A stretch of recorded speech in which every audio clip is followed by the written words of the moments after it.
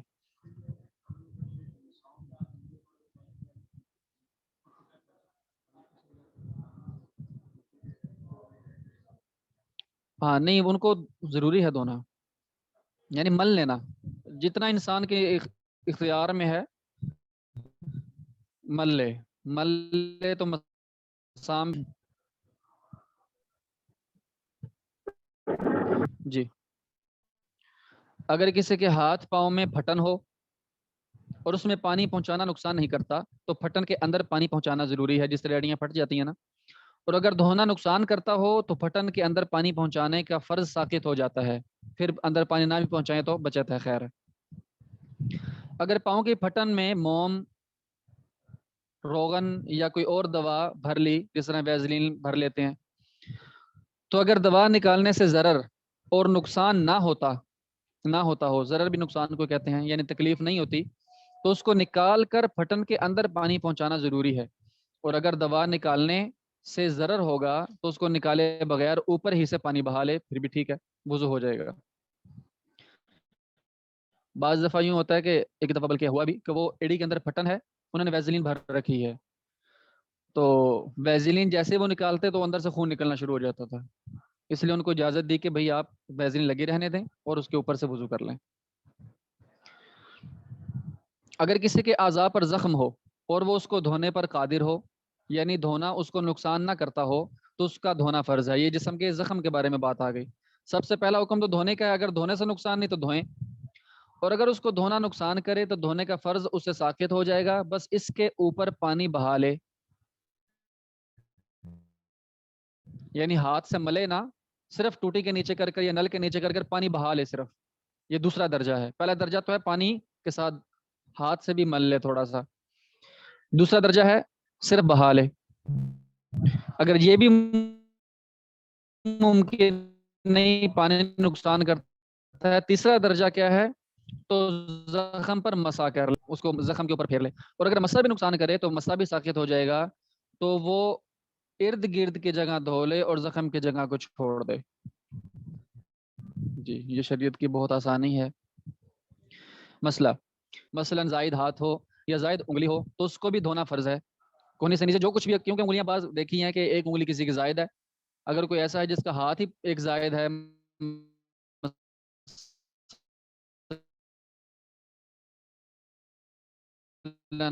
ممکن ہے,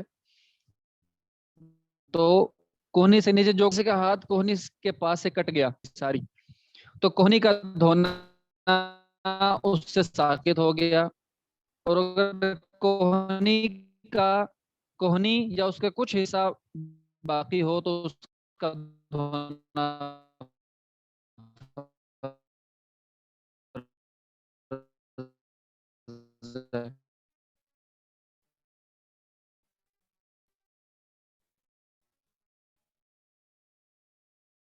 کیونکہ جہاں تک ہم دھوتے ہیں وضو میں کوہنی, اگر دھونے کی حق کی دھونا ہی نہ رہے تو اس کا دھونا ساقط ہو جائے گا. ٹخنا بھی